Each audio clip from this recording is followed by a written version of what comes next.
اور ضروری باتیں نوٹ بھی کرتے ہیں، تو وہ یہ دیکھیں گے کہ جب یہ مثال کے طور پہ نکاح،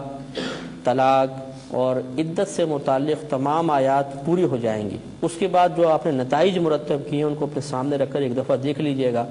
تو انشاءاللہ عز و جل طلاق، نکاح اور عدت سے متعلق اکثر احکام جو ایک عام مسلمان کے لیے ضروری ہیں، اس پہ انشاءاللہ آپ یہ دیکھیں گے کہ آپ کو معرفت حاصل ہو گئی ہے اور اس کا واضح حصہ آپ کے پاس لکھا ہوا موجود ہے۔ لیکن پھر بھی ہمارا یہ دعویٰ نہیں ہے کہ ہم طلاق یا نکاح یا عدت سے متعلق ہر پہلو کو کور کر لیں گے، کیونکہ ہمارا فوکس آیت کریمہ ہے۔ ہم اس آیت کریمہ کی وضاحت کے اندر جتنی ضروری چیزیں محسوس کرتے ہیں وہ بیان کر دیتے ہیں۔ تو آیت کریمہ اللہ تبارک و تعالیٰ کی جتنی بھی مثلا آیات ہیں جو طلاق سے متعلق ہیں، نکاح سے ہیں، عدت سے متعلق ہیں، ان کے بارے میں ہم نے پہلے وضاحت کر دی کہ کسی کا بھی یہ دعویٰ نہیں ہے کہ وہ جمیع احکام سے متعلق ہیں، ٹوٹل احکام اس میں آ گئے، نہیں، ضروری احکام بیان کیے گئے ہیں اور جن کی ایک اجمالی حیثیت آپ کہہ سکتے ہیں یا جن کو آپ ایک بنیاد کہہ سکتے ہیں۔ پھر اور وضاحت مختلف سچویشنز ہوتی ہیں، مختلف صورتحال ہوتی ہیں مختلف لوگوں کے ساتھ، ان کے احکام پھر قرآن سے ثابت و ضروری نہیں ہیں، اس کے لیے پھر حدیثیں ہوتی ہیں۔ پھر حدیثوں کے بعد پھر فقہ کا سہارا لیا جاتا ہے کہ علماء اسلام نے دیکھا کہ جب کسی چیز کا، کسی خاص صورت کا حکم قرآن یا حدیث میں براہ راست موجود نہیں ہے تو پھر وہ اپنے پاس سے اجتہاد کی روشنی میں اور بنیاد قرآن و حدیث کو ہی بناتے ہوئے پھر اس کی مکمل وضاحت کرتے ہیں، وہ ایک الگ بات ہے۔ تو اس لیے جتنا ان آیات سے متعلق حکم ہے، تعلیم ہے، شرعی جو احکامات ہیں، وہ انشاءاللہ ہم آپ کی خدمت میں عرض کر رہے ہیں،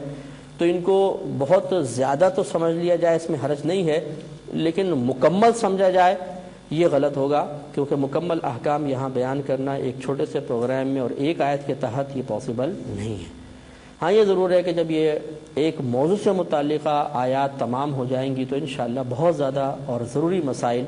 ان آیات سے متعلق یا اس موضوع سے متعلق آپ کے پاس موجود ہوں گے۔ تو پچھلے پروگرام میں جو ہم نے آیت آپ کی خدمت میں عرض کی تھی لیکن وضاحت کا موقع نہیں ملا تھا، اس کو دوبارہ دیکھ لیتے ہیں۔ سورہ طلاق آیت نمبر 2 ہے۔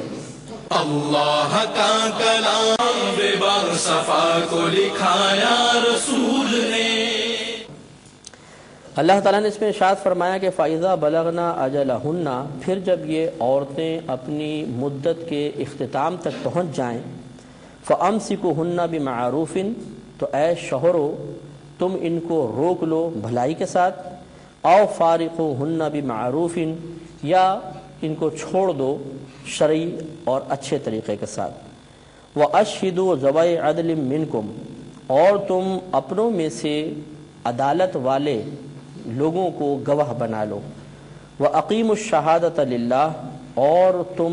گواہی کو اللہ تبارک و تعالیٰ کی رضا کی خاطر قائم کرو۔ ذَلِكُمْ يُوعَظُ بِهِ مَنْ كَانَ يُؤْمِنُ بِاللَّهِ وَالْيَوْمِ الْآخِرِ، یہ نصیحت کی جاتی ہے ان لوگوں کو کہ جو اللہ تبارک و تعالیٰ اور اخروی دن پر ایمان رکھتے ہیں۔ تو ذرا پہلے تھوڑا سا ماضی قریب و بعید میں آپ تشریف لے جائیں۔ یہ بات بیان ہوئی تھی کہ اگر کوئی شوہر اپنی زوجہ کو ایک طلاق دیتا ہے یا 2 طلاقیں دیتا ہے، چاہے وہ لفظ صریح کے ساتھ دے یا لفظ کنایہ کے ساتھ دے۔ لفظ صریح وہ الفاظ ہوتے ہیں جو اکثر طلاق کے لیے استعمال ہوتے ہیں، جیسے لفظ طلاق، اور کنایہ وہ الفاظ ہوتے ہیں جو طلاق کے علاوہ بھی دیگر مقامات پر بکثرت استعمال ہوتے ہیں، جیسے لفظ آزاد۔ لہٰذا اگر کوئی شوہر اپنی زوجہ سے کہتا ہے جا میں نے تجھے طلاق دی، تو ہم کہیں گے کہ اس نے صریح لفظ سے طلاق دی ہے، اور اگر کوئی طلاق کی نیت سے اپنی زوجہ کو کہتا ہے کہ جا میں نے تجھے آزاد کیا، تو کہا جائے گا کہ اس نے کنایہ لفظ سے اپنی زوجہ کو طلاق دی ہے۔ حکم میں تھوڑی سی تبدیلی ہوتی ہے، لفظ صریح سے اگر طلاق دیں گے طلاق رجعی واقع ہوگی، اور لفظ کنایہ سے طلاق دی جائے گی تو طلاق بائن واقع ہوگی۔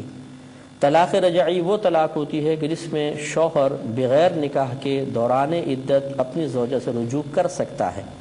بشرطے کہ 1 طلاق دی ہو یا 2۔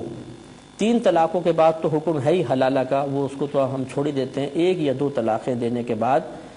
طلاق رجعی کی صورت میں شوہر بغیر نکاح کے زوجہ کو اپنی زوجیت میں رکھ سکتا ہے، اور رجوع کا اپنے طریقہ آپ کو بتایا کہ وہ لفظ سے رجوع کر لے، کہ 2 گواہ قائم کر کے بہتر ہے کہ کہہ دے کہ جی میں نے اپنی زوجہ سے رجوع کیا، یا قول یا فعل سے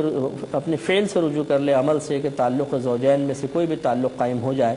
تو یہ رجعت ہو جاتی ہے، یعنی رجوع کرنا پایا جاتا ہے اور عورت دوبارہ اس کے نکاح میں ہوگی۔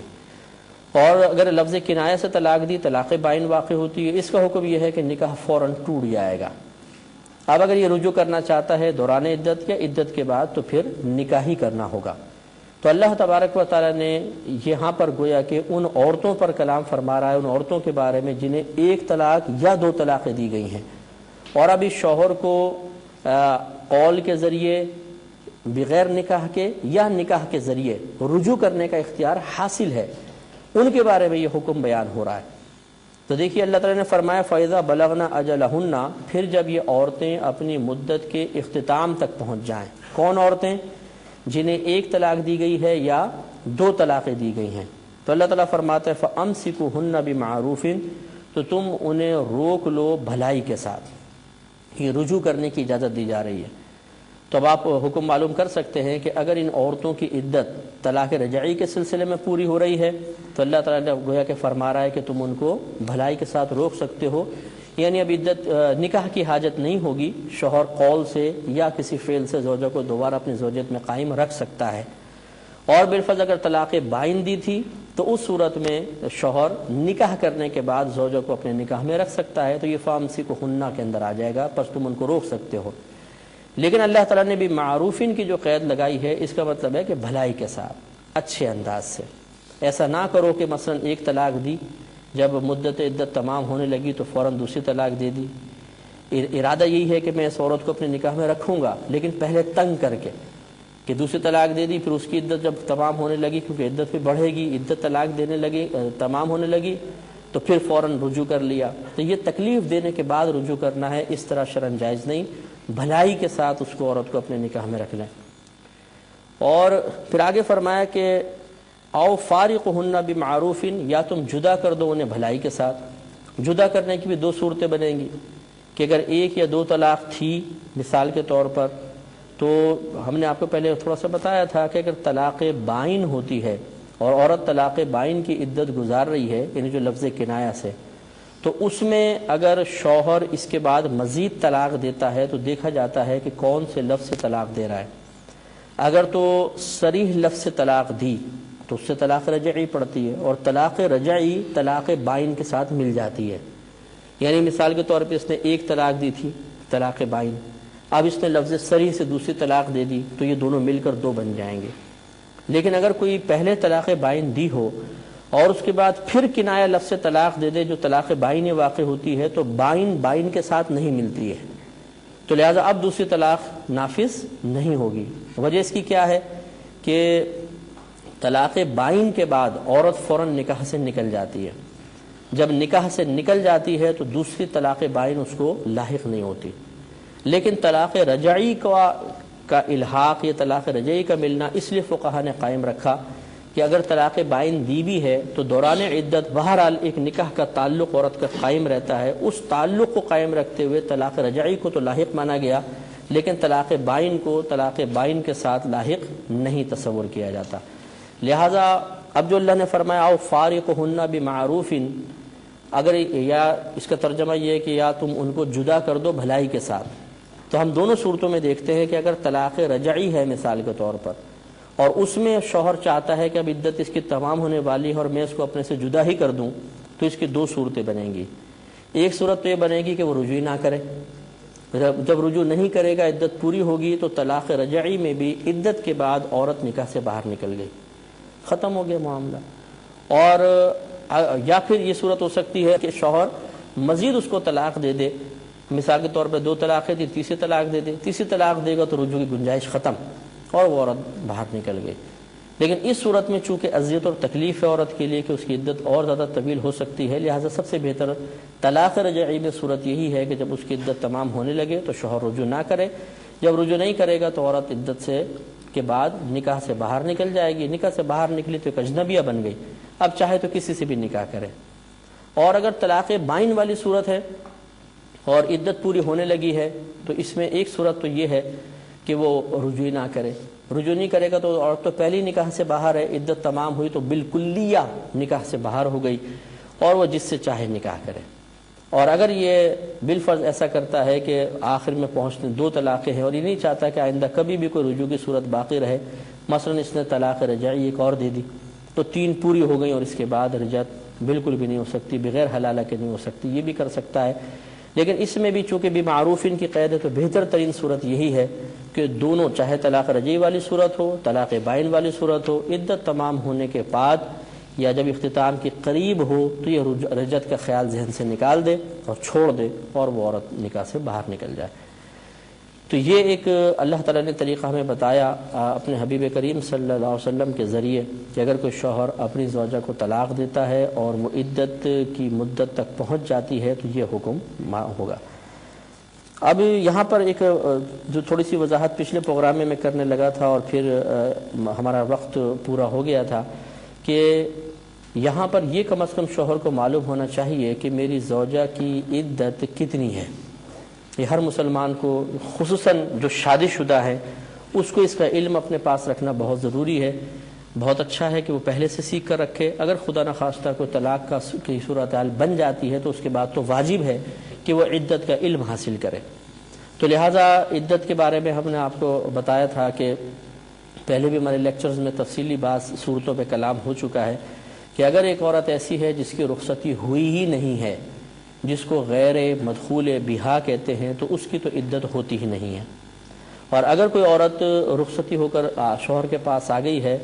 اور ان میں تعلق زوجین قائم ہو چکا ہے، یا کم از کم ایک ایسی تنہائی ان کو حاصل ہو گئی ہے کہ جس میں تعلق زوجین کی راہ میں کسی قسم کی کوئی رکاوٹ نہیں ہے،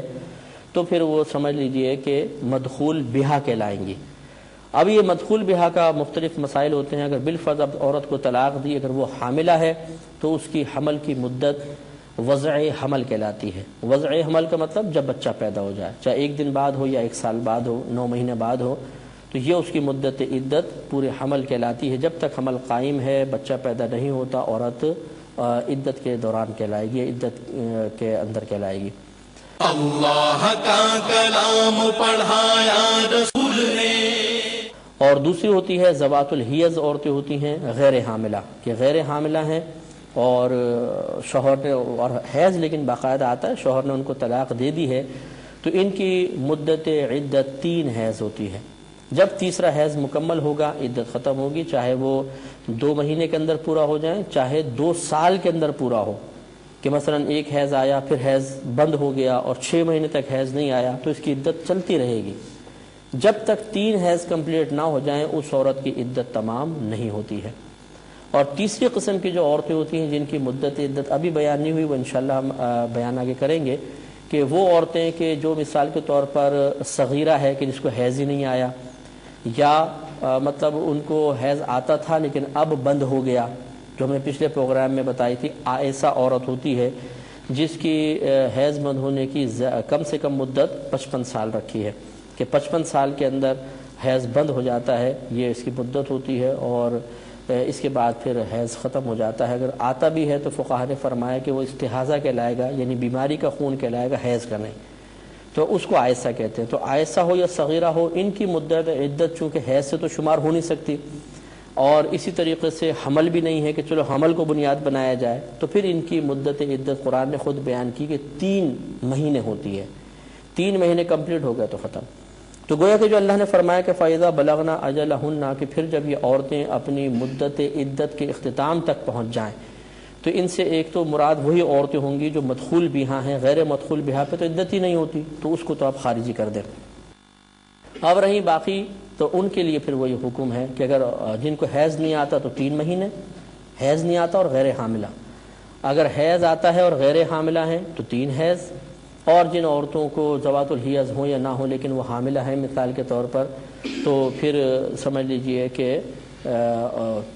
جب تک بچہ پیدا نہیں ہوتا ان کی مدت عدت ہے. ان کے لیے حکم ہے کہ جب عدت تمام ہونے کے قریب آئے اور تم نے 1 یا 2 طلاقیں دی ہوں تو پھر رجوع کرنا چاہو تو اس طریقے سے رجوع کرو، اور اگر چھوڑنا چاہو تو بھلائی کے ساتھ چھوڑو. یہ اللہ نے حکم بیان فرمایا، جس کی تفصیل بیان کر دی.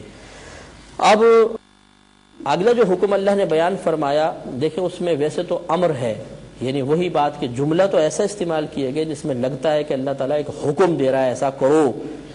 لیکن اگر ہم کوئی ایسا جملہ پڑھتے ہیں، ایسا ترجمہ پڑھتے ہیں جس میں بظاہر اللہ تعالیٰ سامنے والوں سے جن سے وہ خطاب فرما رہا ہے، سامنے والوں سے مراد جن سے خطاب فرما رہا ہے، اور اس انداز سے خطاب فرما رہا ہے کہ لگتا ایسا ہے کہ ان کو حکم دیا جا رہا ہے ایسا کام کرو، تو ضروری نہیں ہے کہ کوئی فرضیت یا وجوب فوراً ثابت کر دیا جائے، بلکہ فقہا غور و تفکر کرنے کے بعد، مفسرین غور و تفکر کرنے کے بعد پھر اس حکم کی شرعی حیثیت کا تعین کرتے ہیں۔ تو اگلا جو حکم بیان ہو رہا ہے وہ ایک مستحب چیز کے بیان کے لیے ہے کہ اللہ تعالیٰ نے استحباب بیان فرمایا کہ پہلے ہم نے دو صورتیں تمہارے سامنے رکھی ہیں کہ تم چاہو تو رجوع کر لو اور چاہو تو چھوڑ دو، لیکن دونوں کے سلسلے میں تمہارے لیے مستحب یہ ہے کہ گواہ قائم کر لو، کہ اگر تم چھوڑنا چاہتے ہو تو اس کے لیے بھی بہتر ہے کہ گواہ قائم کرو، اور اگر تم چھوڑ دینا چاہتے ہو تو بہتر ہے کہ 2 آدمیوں کو گواہ بنا لو تاکہ بعد میں کوئی فتنہ فساد نہ ہو۔ پہلے اس حکم کو دیکھ لیں، پھر اس کی صورتوں پہ غور و تفکر کر کے حکم کو واضح طور پہ سمجھیں گے کہ اللہ تعالیٰ نے فرمایا وَأَشْهِدُوا ذَوَيْ عَدْلٍ مِّنْكُمْ، اور تم گواہ بنا لو اپنوں میں سے عدالت والوں کو۔ عادل اس شخص کو کہتے ہیں یا صاحب عدالت اس شخص کو کہا جاتا ہے کہ جو نیک ہو، پرہیزگار ہو، متقی ہو، نمازی ہو، اعلانیہ طور پر کوئی بھی گناہ نہ کرتا ہو، اس کا ظاہر مکمل شرع کے مطابق ہو، اور وہ شخص اعلانیہ طور پر بے مروتی والے کام بھی نہ کرتا ہو۔ بے مروتی والے کام سے مراد ایسے کام جو اعلانیہ طور پہ کرنا اس قسم کے شخص کے لیے معیوب تصور کیے جاتے ہیں، جیسے روڈ پہ کھڑے ہو کر پیشاب کر لینا، روڈ کے کنارے بیٹھ کے پیشاب کر لینا، روڈ پہ کھڑے ہو کر کھانا سب کے سامنے، تو یہ مطلب بے مروتی والے کام کہلاتے ہیں۔ تو عادل شخص خلاصہ کلام وہ شخص ہوتا ہے کہ جو اس طرح بے مروتی والے کام بھی نہ کرے، اس کے علاوہ کوئی وہ صغیرہ کبیرہ گناہ اعلانیہ لوگوں کے سامنے نہ کرتا ہو، اور اس کا ظاہر بھی بالکل شریعت کے موافق ہو، تو ہم کہیں گے کہ یہ ہے عادل شخص۔ اب وہ پوشیدگی میں کیا کرتا ہے، چھپ کر کیا کرتا ہے، اگر ہمیں نہیں پتا تو یہ اس کی عدالت کے منافی نہیں کہلائے گا کہ یہ عادل نہیں، کیونکہ ہمیں تو نہیں پتا نا۔ ہم کسی شخص کے عادل ہونے کا حکم اس کے پہلے تو ظاہر کو دیکھیں گے کہ باشرع ہے، دوسرا قاضی اگر سب تحقیق وغیرہ کر لیتا ہے، ہاں جی یہ بے مروتی والے کام بھی نہیں کرتا ہے، اعلانیہ کوئی گناہ بھی نہیں کرتا ہے، جب وہ تحقیق مکمل کر لیتا ہے تو جی یہ ہے عادل شخص۔ اور اگر قاضی نہیں ہے، ہم ہیں، جسے اللہ نے بیان فرمایا تم 2 گواہ قائم کر لو، مستحب ہے، تو ہم بس یہی کریں گے کہ ہم اس کے پہلے ظاہر کو دیکھیں گے، باشرع ہے، وہ اعلانیہ طور پہ کوئی گناہ نہیں کرتا ہے، اور کوئی اس کی اس عدالت کے خلاف گواہی بھی نہیں دے رہا کہ نہیں بھائی، مثلا ہم نے کہا بھائی اس شخص کو گواہ بنا لو، کسی نے کہا نہیں بھائی میں جانتا ہوں یہ ایسا ایسا کام کرتا ہے، تمہیں نہیں پتا۔ اگر گواہ قائم ہو جائیں تو ایک الگ بات ہے، لیکن گواہ بھی قائم نہیں ہو رہے تو پھر ہم کسی شخص کو بالکل اس کے ظاہر کو دیکھ کر اور اس کی جو صورتحال ہمارے سامنے ہے اس کے مطابق اس کی عدالت کا حکم دے سکتے ہیں۔ تو اللہ نے فرمایا ایسے 2 عادل شخصوں کو گواہ بنا لو۔ لیکن اب ذرا صورتحال دیکھیں، مثال کے طور پہ طلاق رجعی ہے۔ طلاق رجعی کے اندر ہم نے آپ کو بتایا کہ 2 طرح رجوع ہو سکتا ہے، ایک قول سے اور ایک عمل سے۔ قول کا مطلب کیا ہے کہ شوہر کسی کے سامنے کہہ دے کہ بھئی میں اپنی زوجہ سے رجوع کرتا ہوں، اس کے لیے اللہ تعالیٰ نے گویا کہ یہ ایک صورت بتا دی کہ بہتر یہ ہے کہ 2 عادل شخصوں کو اپنے سامنے بلا کر بتا دو بھئی میں اپنی زوجہ سے رجوع کر رہا ہوں، گواہ رہنا۔ اس کا فائدہ میں آپ کو بتایا تھا، فائدہ یہ ہوتا ہے کہ اگر اس طرح گواہ نہ بنائے جائیں تو بعد میں پیچیدگیاں پیدا ہو سکتی ہیں۔ مثال کے طور پر ایک شوہر نے عورت کو رجعی طلاق دی اور تنہائی کے اندر رجوع کیا، مثلا اکیلا بیٹھا ہو تو کہا کہ بھئی اے اللہ تو گواہ رہنا، میں نے اپنی زوجہ سے رجوع کر لیا، لیکن زوجہ کو نہیں پتا، تو وہ نتیجہ کیا نکلے گا کہ زوجہ تو سمجھے گی میری عدت پوری ہو گئی، اور عدت پوری ہونے کے بعد اب مثلا وہ نکاح کی تیاریاں شروع ہو گئی وہاں پہ کسی اور شخص سے، اب وہ شوہر جا کر بولتا ہے کہ جی میں نے تو رجوع کر لیا تھا، تو لازم بات ہے وہ کہیں گے کہاں ہے گواہ بتاؤ۔ اب وہ بولتا ہے کہ جی میں نے اکیلے کیا تھا، تو لازم بات ہے کہ فتنہ فساد پھیل جائے گا کہ نہیں، اب یہ شادی سے روکنے کے لیے کہتا ہے کہ جی میں تو دوران عدت رجوع کر چکا تھا، تو بڑے فساد ہوں گے، فتنے ہوں گے، پھر مطلب وہ قرآن پہ ہاتھ رکھنے کے مسائل اور دوسرے مسائل، قسمیں کھانے کے مسائل پیدا ہوں گے، اور یہ بھی ہو سکتا ہے کہ سامنے والے کہیں کہ بھئی ہم نہیں بالکل بھروسہ کرتے، اعتماد کرتے آپ کے قول کے اوپر، آپ جھوٹی قسم کھا رہے ہو وغیرہ وغیرہ، گواہ لاؤ، نہیں لاتے تو ہم بچی کا نکاح کریں گے۔ اب اگر یہ شوہر واقعی رجوع کر چکا ہے تو کتنی پیچیدگیاں پیدا ہوں گی نا، کہ مثلا رجوع جب اس نے کر لیا، تنہائی میں کیا، قول سے کیا، تو دیانتاً یعنی اللہ کے نزدیک تو رجوع ٹھیک ہے اس کا، لیکن قاضی کے پاس بھی اگر فیصلہ کے لیے لے کر جاتے ہیں اور قاضی کہتا ہے آپ کو گواہ پیش کریں اور گواہ پیش نہیں کر سکتا تو بڑے مسائل پیدا ہوں گے.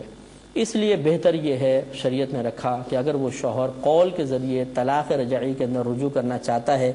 تو پھر وہ اس پر گواہ قائم کر لے.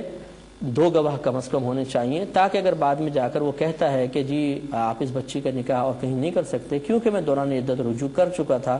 اور جب میں رجوع کر چکا تھا تو یہ ہنوز یعنی ابھی تک میری زوجیت میں ہے تو اس پر وہ گواہ پیش کر دے گا. تو یہ شرعی حجت بھی ہوں گے اور ان لوگوں کو بھی اطمینان ہوگا کہ ہاں تم نے ایک باشرہ لوگوں کو سامنے کھڑا کیا ہے, نیک ہیں, پرہیزگار ہیں, متقی ہیں, ہم تمہارے قول کا اعتبار کر لیتے ہیں.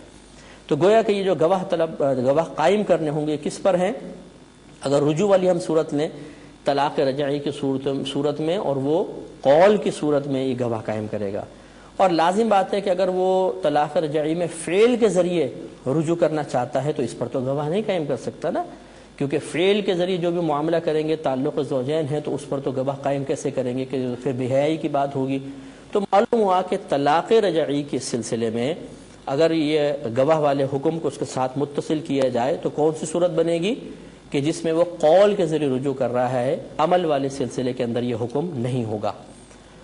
اور قول کے ذریعے بھی اگر وہ رجوع کر رہا ہے تو یہ حکم فقہا نے استحبابی رکھا ہے کہ مستحب ہے کہ 2 گواہ قائم کر لے تاکہ فتنہ فساد نہ ہو.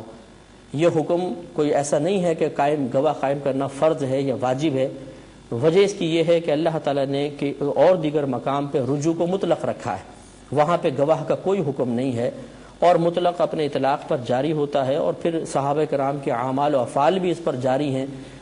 مطلب دلیل ہیں کہ نبی کریم صلی اللہ علیہ وسلم نے جہاں صحابہ کرام کو رجوع کرنے کا حکم دیا وہاں پر یا اجازت مرحمت فرمائی وہاں پر گواہوں کا کوئی تذکرہ نہیں اور وہاں پر بغیر گواہ کی بھی رجوع ثابت ہے.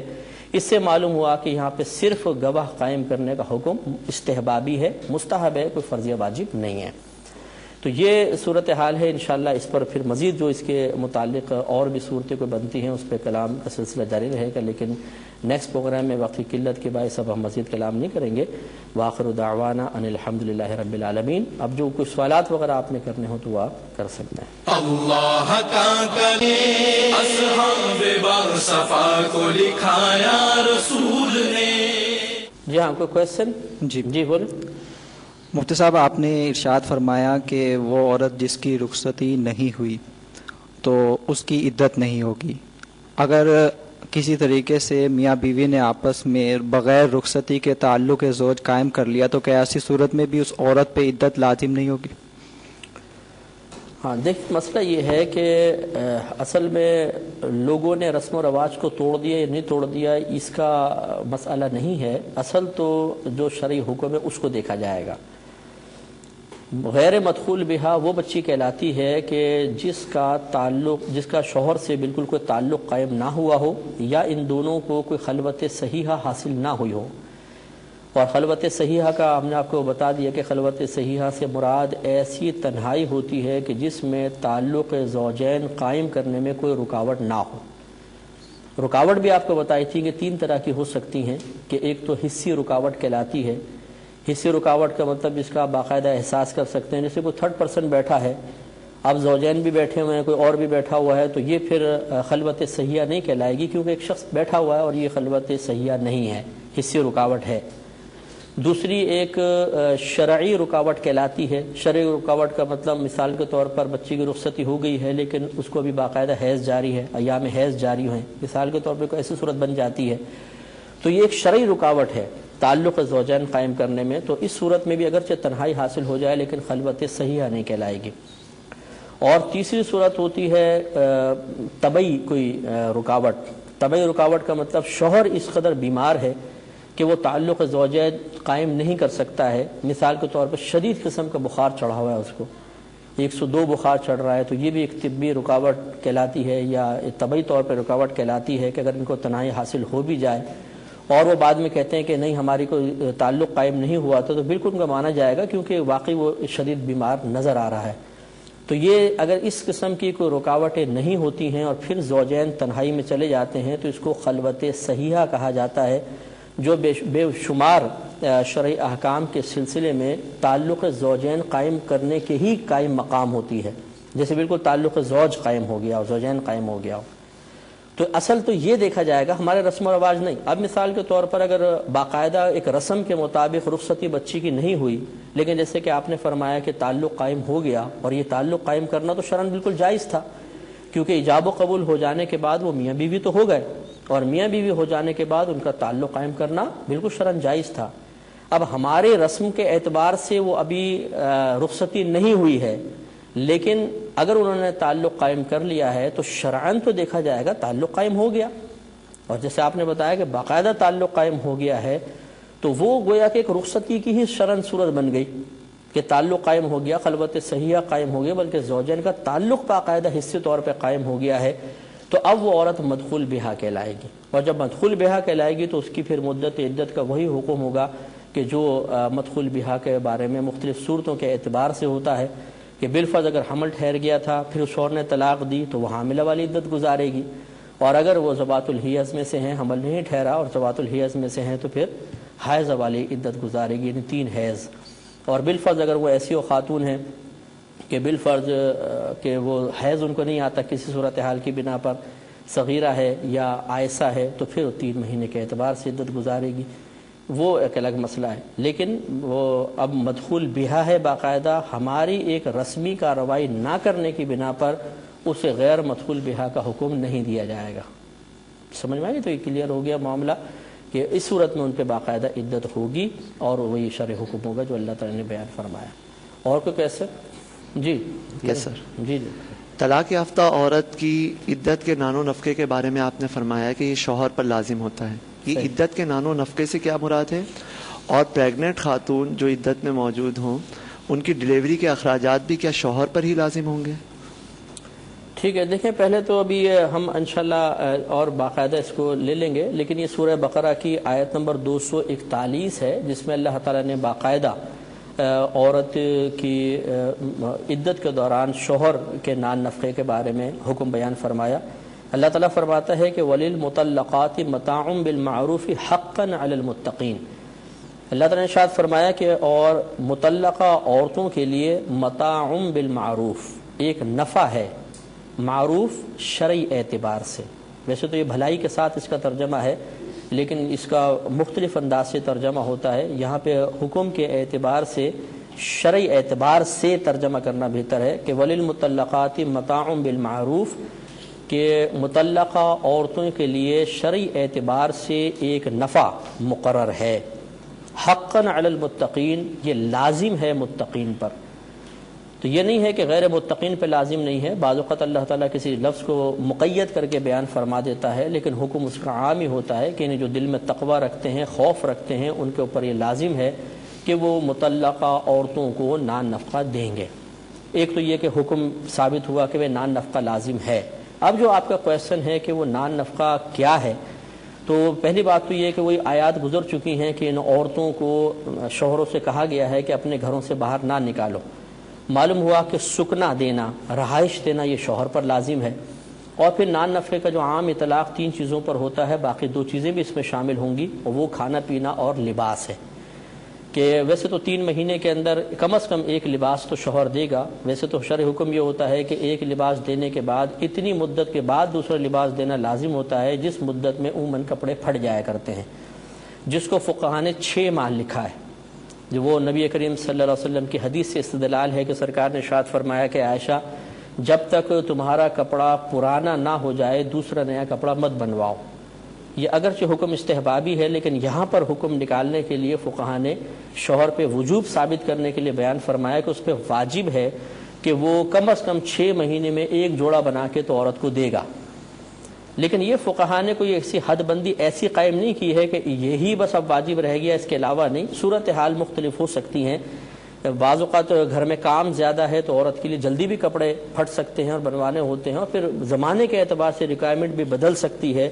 کہ ایک عورت ہے اسے جلدی کپڑے بنوانے ہیں، کہ اس کے جو ماحول ہے اس بات کا تقاضا کر رہا ہے کہ اس کو جلدی کپڑے بنا کر دینے چاہیے۔ تو بہرحال یہ آپس میں کمپرومائز کر کے کپڑے بنا کر دینا تو شوہر پر لازم ہے،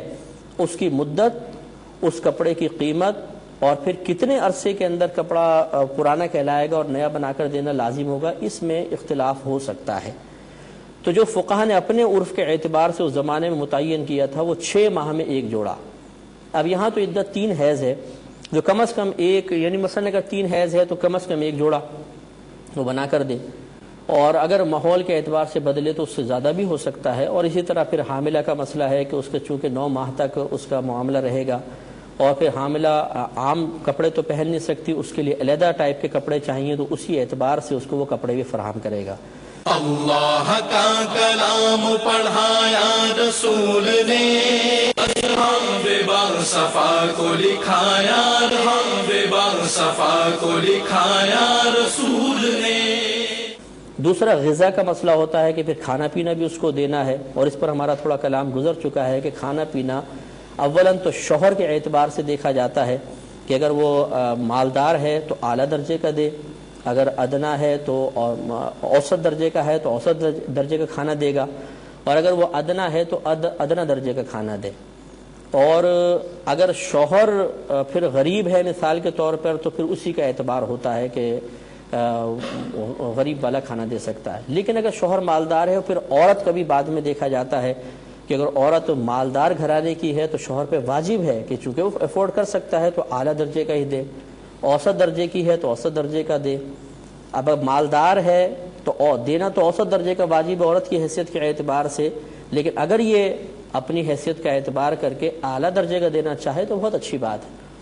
اور عورت اگر غریب ہے تو اس پر واجب تو یہ ہے کہ غریبوں والا نان نفقہ دے گا، یہ کم از کم واجب ہے، لیکن اگر شوہر دے سکتا ہے اعلیٰ درجے کا تو غریب عورت کو اعلیٰ درجے کا دے، تو یہ اس کے لیے ایک احسان والی صورت ہوگی اور مستحب صورت ہے کہ اس کو زیادہ ثواب ملے گا۔ خلاصہ کلام یہ ہے کہ شوہر کا اعتبار کریں گے حیثیت کا، اور اس کا اعتبار کرتے ہوئے پھر وہ عورت کو نان نفقہ دے گا، یعنی کھانا پینا اچھا فراہم کرے گا، لباس اچھا فراہم کرے گا۔ لیکن اگر شوہر مالدار ہے اور پھر عورت کی حیثیت جو ہم ثانوی طور پر دیکھتے ہیں کہ وہ اوسط درجے کی ہے، اعلیٰ درجے کی ہے، ادنا درجے کی ہے، ان سب سے قطع نظر اگر وہ اچھے درجے کا دے تو بہت اچھی بات ہے۔ تو خلاصہ کلام پھر یہ ہوا جسے آپ نے ارشاد فرمایا کہ یہاں پہ نان نفقے کا اطلاق رہائش پر بھی ہے، وہ تو دینا لازمی ہے، اس کے علاوہ کھانا پینا لباس دے گا۔ تیسرے انہوں نے فرمایا کہ کیا ڈیلیوری کے اخراجات شوہر پر لازم ہیں کہ نہیں، تو چونکہ اس کا تعلق حمل کے ساتھ ہے، اور آپ نے غور کیا ہوگا کہ پہلے ہم کلام کر چکے ہیں کہ اگر ماں بالفرض بچے کو دودھ پلانے پر راضی نہیں ہوتی اور بچہ کسی اور عورت کے دودھ پینے پر تیار ہو جاتا ہے تو پھر اس دائی کی دودھ پلانے کی اجرت بھی شوہر پر لازم ہے۔ تو جب بعد کے معاملات بھی شوہر پر لازم ہیں تو یہ ڈیلیوری کا معاملہ چونکہ اس کا تعلق حمل کے ساتھ ہے اور وہ شوہر کا بچہ ہے، اور شوہر کا جو بچے کے معاملات ہوتے ہیں اس کے اخراجات شوہر پر لازم ہوتے ہیں، اس لیے ڈیلیوری کا معاملہ بھی شوہر پر ہی رکھا جائے گا۔ پہلے دور میں چونکہ گھروں میں عموماً بچے پیدا ہوتے تھے، ایسے ہاسپٹلز کا نظام تو تھا نہیں، تو دائی کی صرف اجرت ہوتی تھی، اتنے اخراجات نہیں ہوتے تھے۔ لیکن آج کل زیادہ اخراجات، یقینی سی باتیں ہیں کہ آنے جانے کا خرچہ ہے، پھر اس میں روم کے اخراجات ہیں، پھر ڈیلیوری کا باقاعدہ خرچہ ہے، پھر اس ڈیلیوری کی مختلف صورتوں کے اعتبار سے خرچے مختلف ہوتے ہیں، تو بالکل یہ شوہر پر ہی اس کے حیثیت کے اعتبار سے لازم ہوں گے۔ یہ ڈیمانڈ نہیں کی جائے گی کہ اگر غریب شوہر ہے کہ تم بہت بڑے کسی ہاسپٹل کے اندر ڈیلیوری کرواؤ یا کسی ماہر ڈاکٹر سے کرواؤ جو بہت مہنگے زیادہ پیسے لیتی ہے، ایسا نہیں ہوگا۔ اس میں پھر وہی نان نفقے کے اعتبار سے جو شوہر کی حیثیت کا تعین کیا جاتا ہے اسی اعتبار سے تعین کر کے اس پہ خرچے کو لازم کیا جائے گا، لیکن بہرحال شوہر پر ضروری ہوگا کہ وہ ڈیلیوری بھی کروائے گا۔ اور کوئی کویشچن؟ جی فرمائیں۔ حضرت، یہ رجوع کے لیے جو قرآن حکم نازل ہوا کہ گواہ مقرر کیے جائیں تو صحابہ کے طرز عمل کو بنیاد بناتے ہوئے اسے مستحب قرار دیا، تو کیا قرآنی احکام کی وضاحت کے سلسلے میں صحابہ کے طرز عمل کو بنیاد بنانا ضروری ہے؟ اور اگر ضروری ہے تو اس سے تو یہ تبادر ہوتا ہے کہ ان سے کوئی کام خلاف شرع نہیں ہو سکتا، حالانکہ صحابہ سے ایسے افعال صدور پذیر ہوئے ہیں جو قابل اصلاح تھے اور یہ تاریخ کا حصہ ہے۔ ہاں چلیں دیکھیں،